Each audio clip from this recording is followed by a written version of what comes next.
Welcome to 52 Authors, 52 Weeks, Season 3. I'm Dr. Lisa L. Campbell, the growth motivator.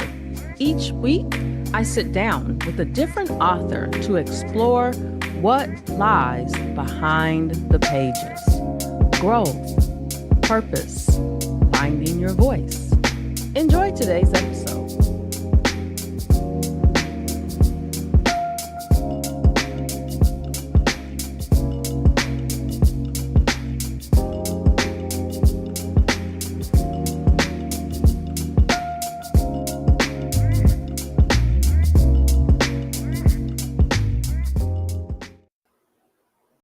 Hello, everyone. Welcome back to another amazing episode of 52 Authors, 52 Weeks with me, your host, Dr. Lisa L. Campbell.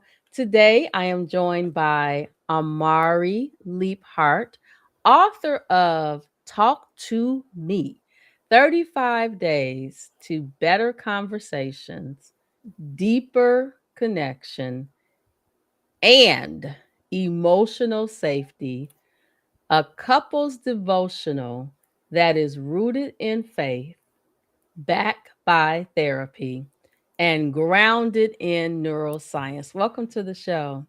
Thank you. It's a pleasure to be here. I'm excited. Yeah. So before we get into the book a little bit, we want everybody to get their own copy. So we're not going to tell you everything that's in here. And guys, just so you know, this is not like a just read the book. There's activities in here. There are some bingo games. There's some things in here so that you can talk about it. Talk about it. So, Amari, tell our listening, viewing audience about you, your background, and then we'll get into a couple of questions. Okay, well, as you said, I am a licensed marriage and family therapist.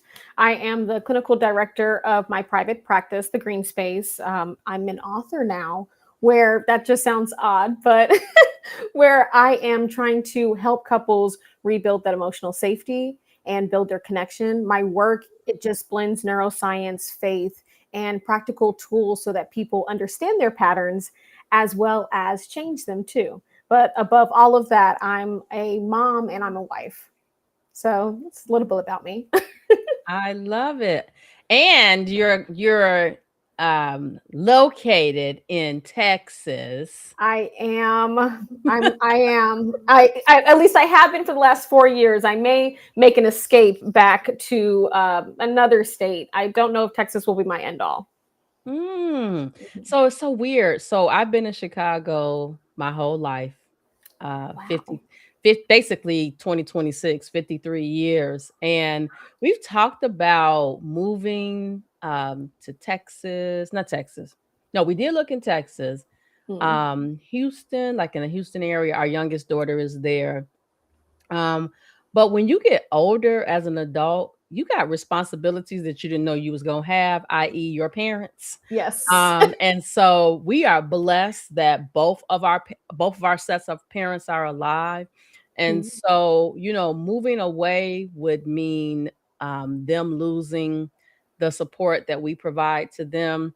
And so we're like, well, maybe we can get somewhere warm for 6 months and then come back here when it's snow. Cause this snow is it's not my friend. No.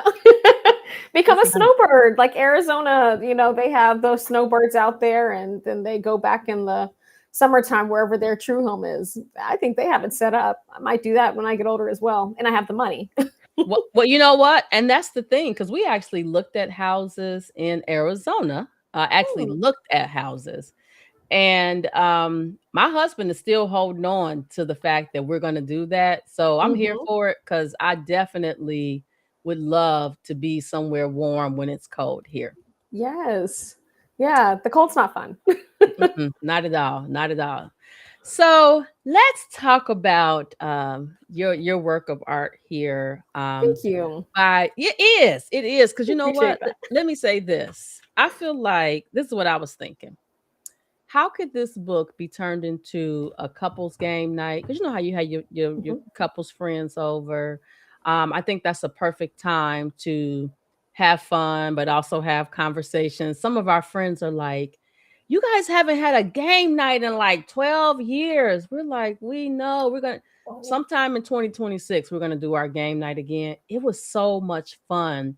But all we did was play games. Like we played games and did karaoke. But I think that a lot of times we come into our friend circle Hmm. and we acting like all is well and all is not well. And Yes. I think if you have a safe space to talk about it, you really can.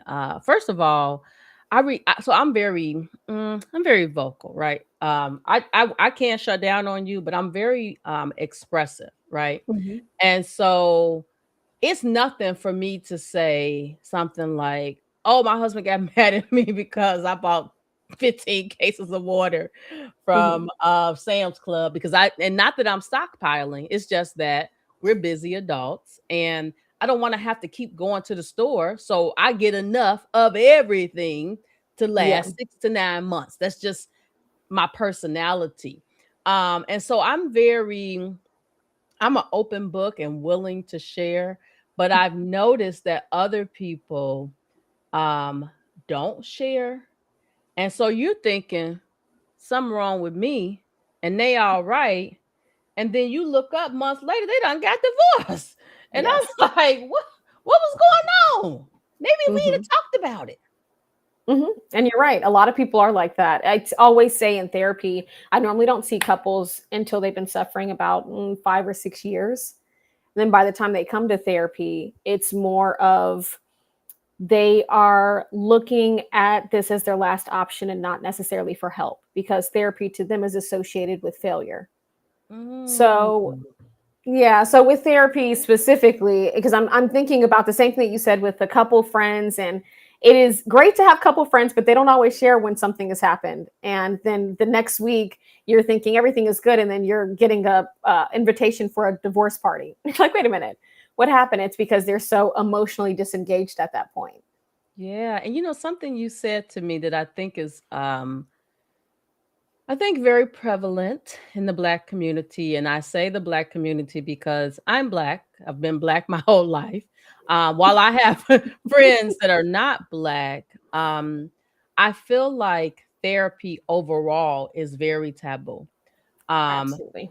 Marriage therapy. And honestly, I'm going to be honest, like I always am. It bothers me that people have access to resources that they don't use. And so many people don't have access and they need those resources. So to me, if you're fortunate to have the resources, it's your responsibility to use those resources and not when uh Hmm. it's explosive when all is well, because you could get some tools. You need some tools to help keep it spicy, to help you have some stuff on your tool belt so that when it does, blow up, that you're ready. Yes. And let me challenge you for just a moment, especially because you are a wife and you're a mother. Think about when you're raising your kids, how often you had time to yourself. Think about how often you kind of just let things slide between you and your husband because right now the kids need to do this or you need to go grocery shopping, you have your job. A lot of people normalize that disconnection until it is too late. So even though the resources are there and they will go to self-help books and they will look at YouTube videos and sometimes they will talk to friends, it's still not the resources that they need in order to connect back with their partner because they're only telling their side of the story, right? And most of the times when we share something with someone, it's because we want to be validated, not necessarily to heal the area that's hurt. Yes. Oh my gosh. So listen, because I want to make sure that we get to some of this juiciness in the book. Okay. So in chapter one, or not chapter one, but day one, page two. Mm-hmm. Following Um, along. yes. Do you blow up or shut down? Mm-hmm. How does emotionally focused therapy help couples recognize these things that's happening in real time? So, emotionally focused therapy is all about one, identifying if you are a pursuer or withdrawer. So, the whole if you blow up or if you shut down are the roles, excuse me, of if you pursue or if you completely shut down, right? And you withdraw. So, the whole idea when it comes to emotionally focused therapy is that anger is normally the first thing that you feel with your partner when you're disconnected. But under the anger, you don't really show vulnerability, which is where the sadness and the feeling unvalued, feeling unimportant, maybe feeling forgotten or even betrayed lies. So it's more important to identify what your role is so that you can share with your partner, this is actually how I've been feeling, but this is how I'm showing up instead. Does that make sense? So I'm so Oh, angry at you for um, I asked you to do the dishes. If you were really, really loving me in this moment, like you say that you would, I wouldn't have to keep repeating these same things to you. Instead of it hurts when you just don't partner with me to do these things because I'm the only one who's doing them. I thought you said you loved me. If you love me, why do I have to keep repeating myself?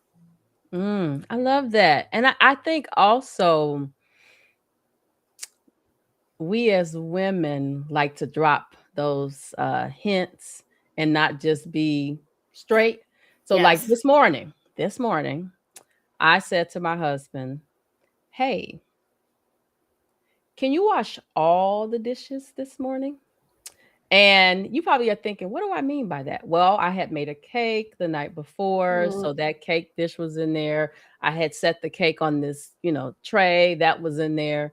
And that was my way of just being straight with him. Like, can you wash all the dishes? Because I felt like if I didn't say that, I would come back home from running around and he had washed what he used to cook breakfast with, Mm-hmm. because there's this thing about me and dishes. I don't like to have dirty dishes in the house. And so I've learned, instead of being mad at him for not doing it, that I just have to flat out say, "Hey, can you wash all the dishes?" And guess what? He didn't come and attack me or nothing. He was like, "Sure, dear." See, that was Mm-hmm. easy. As opposed to me, this was the old me. I come back home, I would see the dishes in that sink. I'm slamming stuff and doing all of that. And that takes too much energy and effort as opposed to just going straight there, right? And I did it in love, so he didn't feel like I was attacking him. You Mm-hmm. know, it was very critical to our emotional safety. But imagine you're the younger you when you first got married. If you would have slammed everything in that moment, what do you think that you're probably feeling? Probably annoyed, frustrated, irritated. Why do I keep having? You're an adult. I shouldn't have to tell you to wash all the dishes. Isn't it just self explanatory? If it's dirty, wash it. When I say dish, I mean anything that gets put up, anything that we cook with. Why do I have to explain this? Yes. Right. And I think we sometimes forget men or women are different. I remember growing Mm-hmm. up reading this book. I don't know, men are from Mars, women are from Venus, something Oh, like that. yes. Yeah. Um, and I didn't quite, it's like I read it too soon in life, like I wasn't Mm-hmm. married. So I really didn't understand it. But men have a different way that they communicate. And instead of attacking them, um, you need to I had to learn how to do things in love and not be the independent aggressive version of me, right? I had to Mm-hmm. be a little bit more softer, right? Now I'm probably too soft because I don't even want to, like, oh, can you pick that up from off that shelf? I can't even reach it. I done figured that thing out. And men need to feel needed. I hate to say it, but it's true. So you saying that is actually really helpful to him because the moment they don't, and women, we need to feel loved and valued and important the same way that men need to feel like they are so strong and they're protective and they are providing for us. So it's good that you cracked the code. I hope that you share with younger couples as well, newlyweds more than anything. Yeah, just always continue to love each other, and for the men, need them. I'm too weak to lift this toothbrush. Yes, like, oh my gosh. Like, if I put the cake higher up, I'm like, can you? He's like, you can't reach that. Mm-mm. Nope. Forget that step stool that's right there. No, I Nope. can't. Oh, I'm clumsy. Yes. Yes, but that's also what keeps that connection as well. Yeah. Which I wanted to ask because a lot of people don't realize, even when I went into therapy, I thought that couples, the number one reason that they did not make it, well, before I say, why do you think it is the number one reasons why couples end up fighting? Um, I think historically, because Mm-hmm. I'm like a year or two older than you, uh, I think historically we said it was money. But I mean, money is a hard conversation to have. But I Mm-hmm. know in your book, you actually highlight what I believe is a better reason why we go through Mm-hmm. all them battles. So go ahead, say what you was gonna say. And you're exactly right. When I was being raised and when I finally went into therapy as well, I'm thinking I'm going to see a lot of couples who are having monetary issues. So let me go ahead and get all the finance books. And when they all started coming to me, well, finances were one of them, intimacy was another, kids, the jobs, career changes, transitions, and grief. We're losing our parents now, and we're no longer partners. And then I realized, wait a minute, all of them have something in common. It is the disconnection. It's not actually any of these specific topics, it's the disconnection between them. So I'm going to also add to that. I'm not a therapist, right? I like to tell people all the time I have a PhD in healthcare administration. I know how healthcare organizations operate. But after being around this world for a long time, I also realized that we struggle as a unit because we also don't fully know ourselves, Mm-hmm. right? I think that if you take the time to peel back the layers of you, what makes you tick, what doesn't make you tick, how you deal with stress, right? So like I realize that if I do a better job of being my own emotional boss, Mm-hmm. that our relationship would be better because number one, you're not going to provoke me to have this argument. I'm just going to be like, "Hmm, just chilling." Because, first of Yeah, all, I don't want my nervous system all messed up like that you got it. by having all of these, like, and I've had them. So, Mm-hmm. in your book, when you talked about the conflict is often a nervous system response, that Yes. nervous system, you be charged up like, Mm-hmm. oh, you not gonna. I mean, you go to places, you go to places that's not healthy. Mm-hmm. Mm-hmm. It's Like true. somebody's attacking you. People think fight or flight is only in situations where they are literally in a car and you're about to get into a car accident or something. But no, your fight or flight starts even when you're in an argument with your partner. The moment you're feeling disconnected, that's when you hear, is my partner attacking me right now? Because their tone has changed. Is that a eye roll or a head roll? Exactly. And now you're right though. Your brain, your whole body is going, I'm in danger. I don't like this. Fine, that's fine. Let's put on the punching gloves and let's get to work then. And as a women, our tongues are very Quick. deadly. We We are will, quick. yes, look at our little brain just be going. Oh yeah. Oh yeah. Oh yes. This is what I hate to say it, but I wrote this book with the Black community in mind. Now, clearly, I have clients of all races and backgrounds, but I, as a Black woman, I know where our issues lie.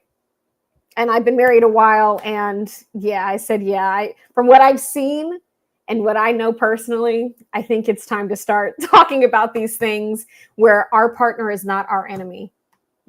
But that's the Mhm. first thing that we do is we think, okay, we are on opposite ends of the ring, and that is not how it is. Mhm. And I think we often model what we saw in our parents and our Mm-hmm. grandparents, but I'm gonna have to set some of y'all free because y'all got this little perception. Grandma and them wasn't happy. Mm-hmm. Grandma and them was just raised in a time where we gonna stay together No matter what. and right, we're gonna keep our family together. Um, but they missed the mark on helping us understand that as a couple, You're gonna have challenges. Mhm. In the book, you use this word. I think it's called co-regulation, Mhm. where you kind of talk about how we can shift how we respond in that moment. Like, when somebody is making you mad, your whole body Mhm. is ready to fight, as Your heart opposed starts to, beating. Oh yes, yeah. your heart starts beating, as opposed to Mhm. not, Exactly. right. Like, my husband has this bad. He says I have it bad, but I'm like, how can I have it bad when I'm not even saying nothing? Want to get the last word. Oh yeah. And I literally would be like this. I won't say a word. Because if I know this is probably my mechanism, right, that I'm doing. If I know that we about to go in a conversation, Mhm. I am monitoring at what point the conversation is going to end, so I can make sure that he gets the last word, so that he can feel good. I don't have to have the last word. I just want to make my point. Yeah. um but I realize if we just keep doing this verbal sparring, all that anger just keeps building up, and I don't want to have a heart attack or experience a stroke because of all of that. Life is too short. Mhm. I want to keep it simple. I don't want to be doing all that. Yeah. But I will ask really quick. You just said, I just want to get my point across. Do you think you ever get your point across even if your husband doesn't understand? Does it still count? Even if he doesn't agree or even understand where you're coming from? Do you feel like you got your point across? Sometimes, I think that as adults, full grown adults, we Mhm. have we bring in our experiences from childhood, from adulthood. And sometimes I'll say something to him that I pretty sure he didn't get. Mhm. But then maybe months later, which is why it don't make sense to keep Badgering about. fighting, right? To just let the dust settle and allow him to think about it. Because sometimes he'll say, well, remember you said a couple of months ago? I was like, I thought you weren't listening to me. Hmm. But he That's a good was husband. listening. He wasn't listening. He just wasn't ready to receive it at that time. Mhm. Which is why I have to monitor my emotions so that I'm not just constantly pushing his button. Because if you be around somebody for a long time, Mhm. you know how to push those buttons. You get Absolutely. good at it. You get good at it. Mhm. Attack, attack, attack, because you want them to normally feel how you feel. That's the whole other point about me trying to teach people about emotionally focused therapy in here is that it's not what you're saying to your partner that makes the difference. It's how you feel. Because no matter what, even if you and your partner don't agree, you can't agree on one thing. You still love and care about each other. Don't Yeah. you hurt when your partner hurts? Yes. Does it Yeah. really matter who's right or who's wrong? Absolutely. Absolutely. So I have to really explore this concept of being able to rewire. Yes. How can we rewire our connections? Whew. Now, Woo! when you're, I know that one's a little bit more difficult to say just right out there, and it reminds me of I have clients that say, just tell us the answer of how we can just connect. And I say, now it's not just like a one-time thing. When you talk about rewiring your connections, you are doing work within yourself as well, because remember, a lot of your reactions and how you respond to your partner is based off of how you were raised. I hate to say it, but it's true. And you're right. It's what you see, it's the experience that you've lived. And even in other relationships, if you and your partner got together later on in life. Mm. Yes. So when you say, how can you rewire to get and that way you can be closer and connect?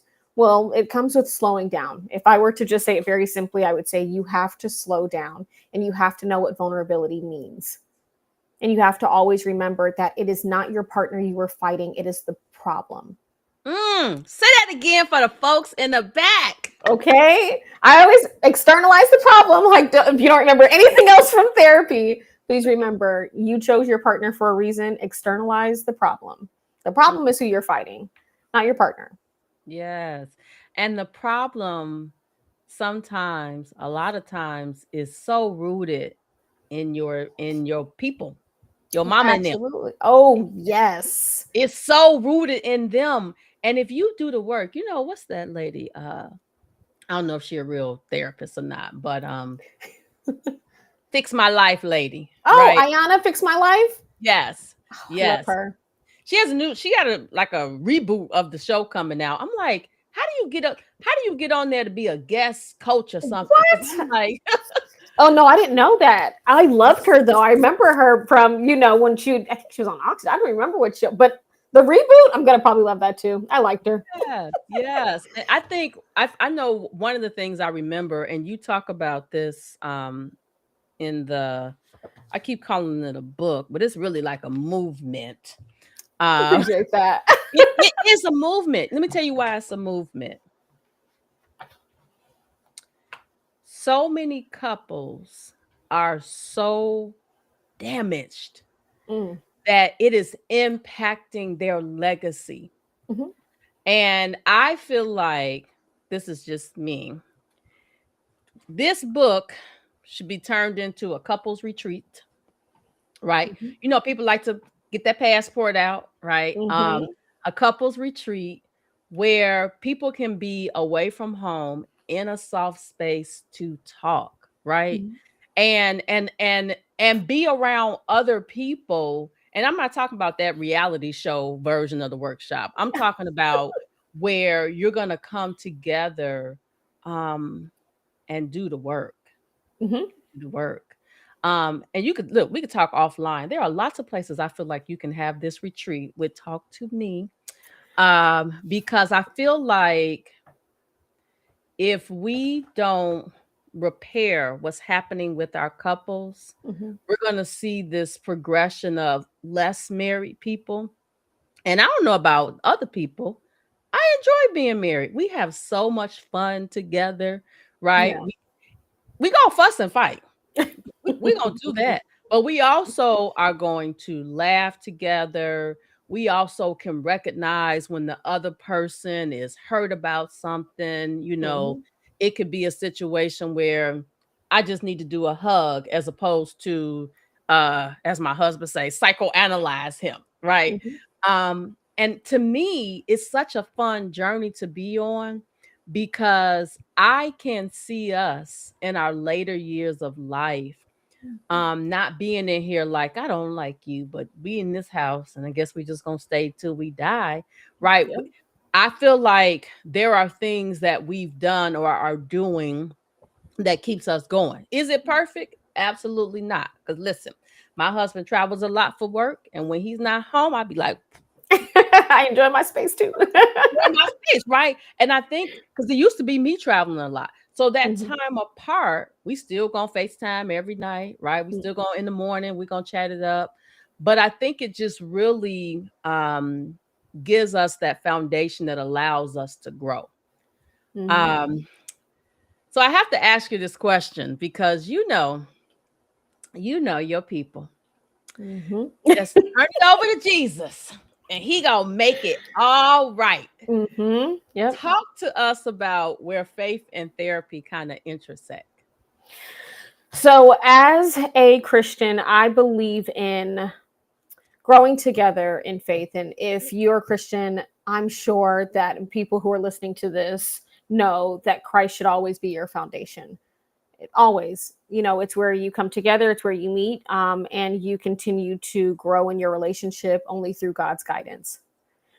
I worked really hard to include faith here because, again, daily devotionals are so big in my life and they're big in a lot of people. Now, I don't always include Christ with all of my clients because they're not Christian, not everybody's Christian, and that's okay too. But a lot of them will ask me to pray with them. Mm, And I love so, and so I have always told people, if you feel moved by something when it comes to your partner and you pray over them, this book is literally the same. It's the same thing. If you start to pray together, you start to notice things about your partner that you wouldn't normally notice because you are so distracted by worldly things. So again, getting closer in Christ, I think, also just helps your partnership. Starting the day, we're both on one accord, because how many things can distract you on a daily basis and pull you away from your partner? Everything. All the time. And you All even the said time. yourself, the younger generation's not getting married as, I mean, they're not getting married as quickly. They're not, the numbers have decreased. I think they're going back up again, but yeah, I think people are very, very much into that. I'm all about me, but no one's about Christ anymore either. And like, that's so interesting. So I Woo! just try to, I know, so, but even people who aren't Christian have gotten the book and they just, ignore the prayer and the devotional part. But for me, I think if as long as you grow together in Christ, you will probably be stronger as a couple. At least that's what I have seen with a lot of my couples and within my own marriage as well. Now for the folks, because these, you have to meet the folks where they at. So some Yes. of the folks, I'm not gonna marry a man who's not in the church, Mm-hmm. because we're not equally yoked. And Mm-hmm. I feel like the interpretation of that has gone, it's gone by the wayside. Yes. I tell everybody, my husband goes to the Chicago Bears Church of God in Christ. He is spiritual, but not religious. Mm-hmm. And when he looks at what my friends do, he calling them the Bible thumpers. He got all kind of names for them because he said, how are they demonstrating how powerful Christ is? Mm-hmm. Because what they're showing me is the opposite. Yes. They showing me Exactly. that they go into the building every Sunday and they posting constantly, I believe God, I believe God. But then when it comes to things like you gonna get a house, where's your faith? Yeah. Yeah, and you're right. In Christ, name in Christ only, or a Christian in name only. Excuse me, Christian in name only is what it really is.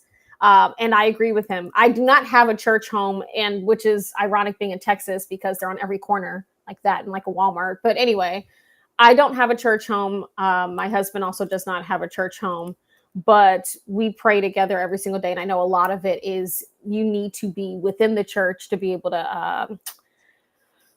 What is it called? Um, just when you're with everybody else. I can't think of the word right now, but just you need to be able to rejoice with everyone else.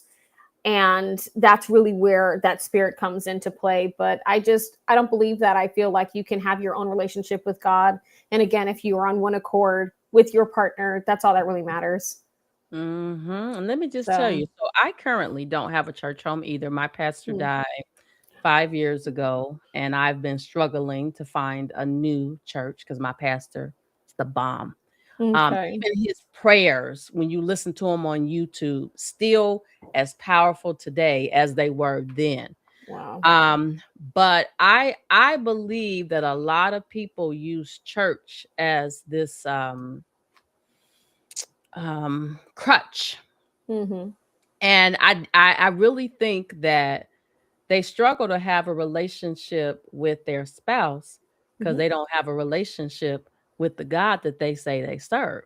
And Mm-hmm. in your book on day 14, we carry so much expectations, emotional loads, invisible responsibilities, unspoken frustrations, and the list goes on and on. And we don't even realize how heavy life feels until our bodies force us to slow down and Mm-hmm. we pass out from exhaustion. I Yes. love this because I was the person who was just going, going, going. And I got to a place where I realized that I was carrying too much. Mm-hmm. And it's been 3 years since I came to that realization. I'm much more of a happier person. My household feels lighter. Mm-hmm. But I had to realize it and do the work. right? Mhm. And and I had to be vulnerable and uncomfortable to go through that process to be where I am today. And I'm gonna tell you, it's happy being over here. It's Okay. it's happy being over here because I don't physically feel so heavy anymore. I don't feel emotionally heavy. I don't feel mentally heavy. I don't Mhm. feel the need to have to compare myself to everybody else's highlight reel. Mhm. Mm. Oh my goodness. Yes. Yeah. Very relevant in this society and in today's world. But even as you're saying that, and again, I don't want to again make this about race, but I only know the experience of a black woman as a black woman. We are overachievers. We hold so many titles. We carry so much because we don't believe that anyone else can help us or will help us. And we weren't taught to ask for help. So, again, leaning back on God and remembering He gave us these things not to become busier. He fills our hand with one thing, blessings that we ask for. And we're like, great, what can we pick up with this hand? It's like, okay, calm down. Pump your brakes, as they say. Yeah, just relax.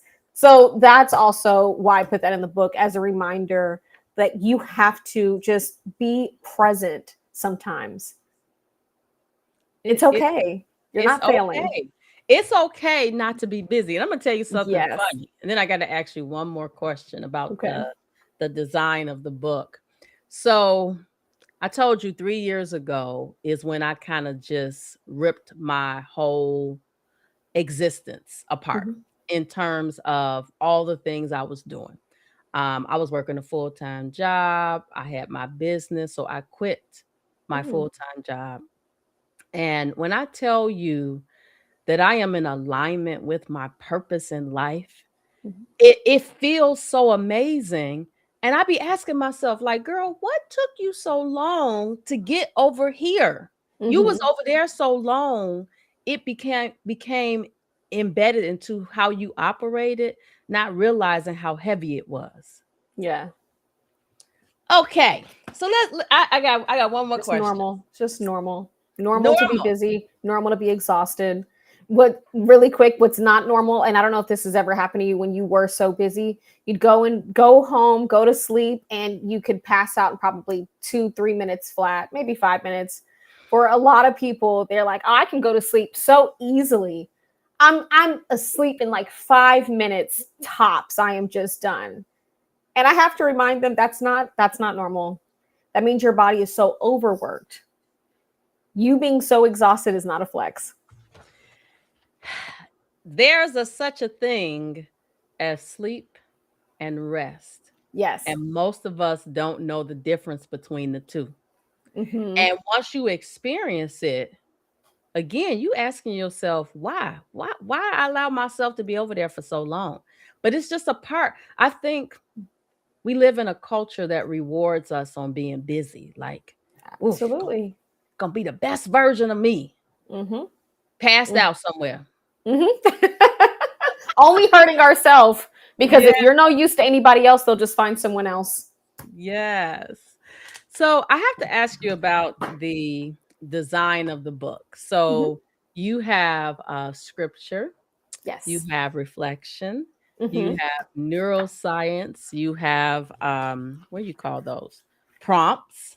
Yes. Why did you design the book to make it um th- emotional and relational work that was simple for for couples, right? It's not something Mhm. that's overwhelming, but very simple. I designed the book exactly how I do therapy. And if I'm just going to show it really quick. So I designed it for people to be able to have, like if they're doing a daily devotional, understand what we're discussing. And then I designed it with a connection cue because it's important for you to apply what you just learned.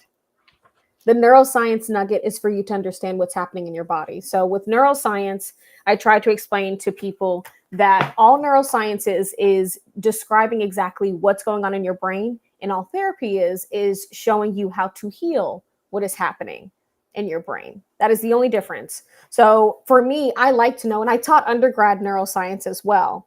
So I always try to tell people this is what's happening in your body. It's very important for you to take a deep breath before anything happens because your body is reacting before your brain can even stop you.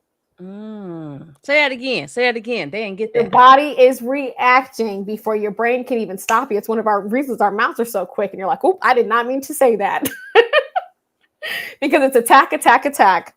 And then the try this today is just an extra challenge because I want people to remember this is what I read, and this is again how I can apply it. Those connection prompts just explore more of these are the reasons why we're in this together. We're a partnership.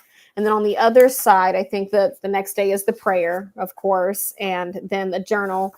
And people don't have to use, they can use whatever they feel is best for them in their relationship. But I wanted it to be exactly a reflection of how I do therapy. And that's what a lot of times, I have my couples go away with homework, which is like that journaling part. And I will give them homework. And I expect them to do the homework so that we can talk. Because I tell people therapy is too expensive. I keep my books very, very small, very small. And I am doing one-on-one with my clients with the expectation that you're not going to be in therapy forever. We're going to be working for this very concentrated amount of time because you will heal this relationship. Either you're going to heal it or you're going to leave. That's the difference. You're either we're going to heal together, or you're going to make that decision where you are saying, I don't want to do this anymore.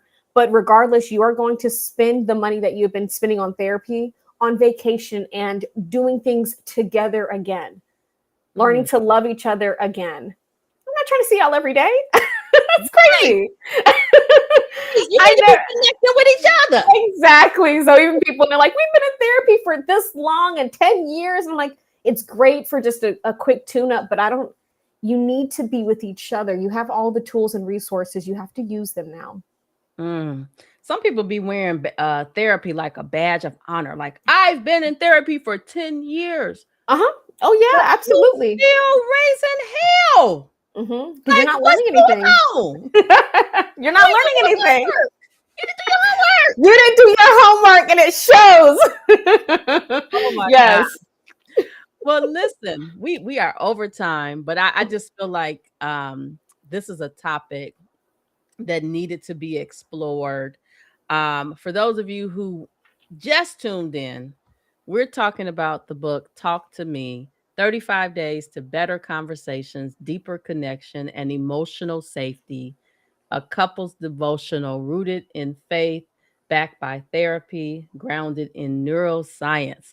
So, Amari, where can our listening, viewing audience find you? You can find me on Instagram. Really, TikTok is my most active social media account at Amari the Therapist. I'm also on Instagram at Amari the Therapist, YouTube, Amari the Therapist.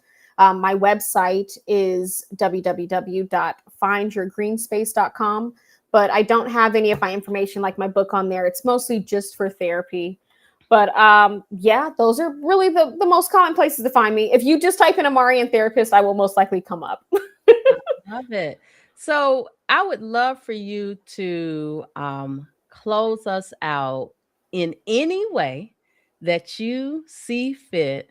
I mean, your book has so many things. I actually got something I'm gonna tell you once we finish recording. Okay. About your book and some things that I really feel like you could do with the book. You've already done the work. So, but we'll talk. Everybody don't need to know all of that. Okay. So, Okay.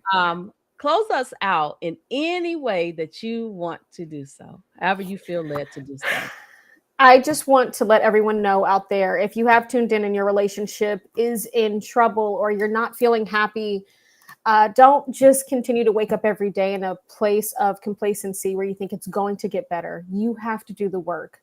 If you're going to pursue something like Talk to Me and you want to establish a deeper connection, then actually do the work. Don't just read it. This isn't another self-help book where you throw it to the side and say, this is great information. So that's it. That is all I have to say. You have everything you need now, all the resources, all the tools out there. I love it. Well, listen, everyone, this has been another amazing episode of 52 Authors, 52 Weeks. I just finished chatting with Amari Leaphart, author of Talk to Me. Until next week, everyone, please be safe and have a wonderful day. Thank you. You've just experienced another conversation from 52 Authors, 52 Weeks, Season 3. The conversation may pause here, but the growth continues. I'm Dr. Lisa L. Campbell, the Growth Motivator, and I'll see you next week.